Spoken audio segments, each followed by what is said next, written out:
الله الرحمن الرحيم الحمد لله والصلاة والسلام على رسول الله وعلى آله وصحبه أجمعين. We continue our theme for this Ramadan, ليالي التمكين أمثال وحكمة من القرآن الكريم, nights of empowerment, parables and wisdom from the noble Quran. We're taking parables or similes or proverbs or wisdom gleaned from the glorious Quran in order to gain some ethical insight, to highlight some noble virtue, to illustrate a valuable principle, or obtain some moral lesson in order, inshaAllah, to enhance our understanding of Islam and perchance increase our commitment to righteousness and to improving ourselves. Now, after making reference to certain divine, some people tend to shy away from, like standing up for justice or fighting in the cause of oppression against the oppressor. After making, and the statement is, عسى أن تكرهوا شيئا وهو خير لكم وعسى أن تحبوا شيئا وهو شر لكم. It may be that you dislike something which is good for you, and it may be that you love something which is actually bad for you. Now, this thought-provoking statement has tremendous amount of depth. It makes us contemplate on the fact that sometimes those things that we most desire, some people love to smoke.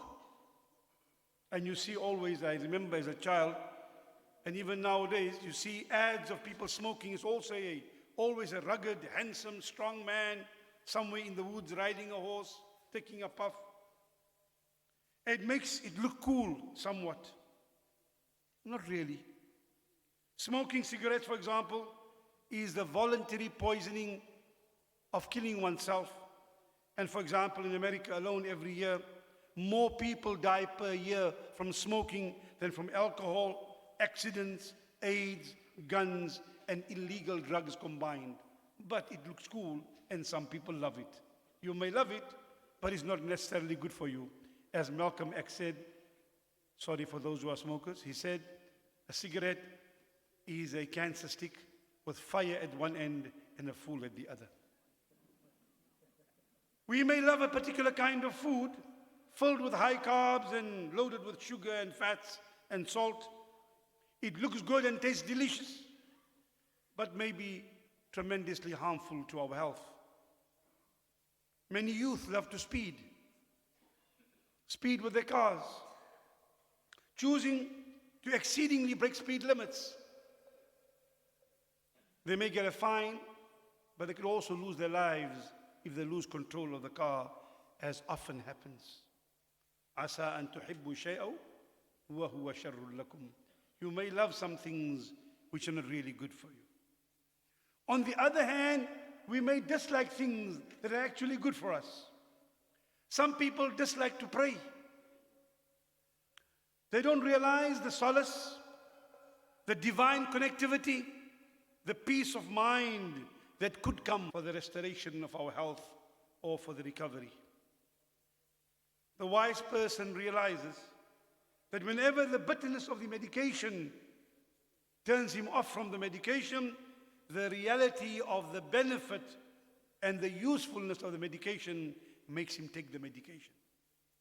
عسى أن تكرهوا شيئا وهو خير لكم. You may dislike something, but in actual fact, it may be good for you. Either way, it is important for us to evaluate why we love what we love and why we dislike what we dislike. Because liking and disliking is by preference. And when you have preference, that means you have choice. You choose to love and you choose to dislike. And therefore, we need to evaluate why we like, why we choose. Because very often we focus our entire life, our health, our earnings, our income on choosing particular things because we are in pursuit of something which we love. So realize why we prefer what we prefer. We may prefer to drive a Rolls Royce or a Toyota. The road remains the same. Whether you fly by plane or by jet, your destination doesn't change.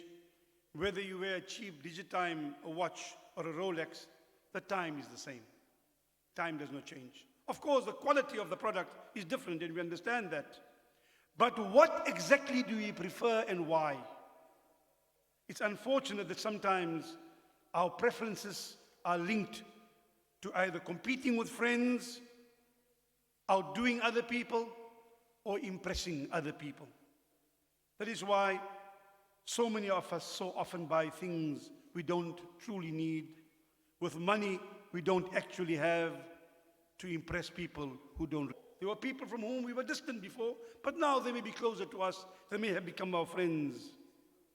And how many friends are there who were friends of ours who are no longer friends anymore? And that's why we must heed the advice Sayyidina Ali Karamallahu Wajah said, أحبب حبيبك هونا ما عسى أن يكون بغيضك يوما ما وأبغض بغيضك يوما ما عسى أن يكون حبيبك يوما ما. أحبب حبيبك يوما ما عسى أن يكون بغيضك يوما ما. Like whom you like with due caution, because someday that person may become your opponent. وأبغض بغيضك يوما ما عسى أن يكون حبيبك يوما ما. And dislike whom you dislike with due caution, because someday they may become your close friends. Good. The seemingly bad things may seem the way they seem, but they are not the way they seem. The seemingly good and the seemingly bad are not always what they seem. Point number 2, just because you like something or love something does not mean it's good for you. And if it's not good for you, you should stop loving it or engaging in it. Just because you love something or like something does not mean it's good for you. And just because you dislike something does not mean that it is bad for you. And thirdly, the admonition of the Prophet Muhammad sallallahu alaihi wasallam in relation to things that we love. He said in a hadith documented in Shu'ab al-Imam of Imam al-Bayhaqi, Rasulullah sallallahu alaihi wasallam said, عِشْ مَا شِئْتَ فَإِنَّكَ مَيِّتْ وَأَحْبِبْ مَا شِئْتَ فَإِنَّكَ مُفَارَقَةٌ وَأَعْمَلْ مَا شِئْتَ فَإِنَّكَ مُجْزِيٌ بِهِ. The Rasul said, live as you wish, but remember someday you must die. Live as you wish, someday you must die. Do whatever you want to do, but remember someday you'll be held accountable and paid back for it. And love whatever you love, but be rest assured, someday you'll be separated from that which you love. أقول قولي هذا وأستغفر الله والسلام عليكم ورحمة الله.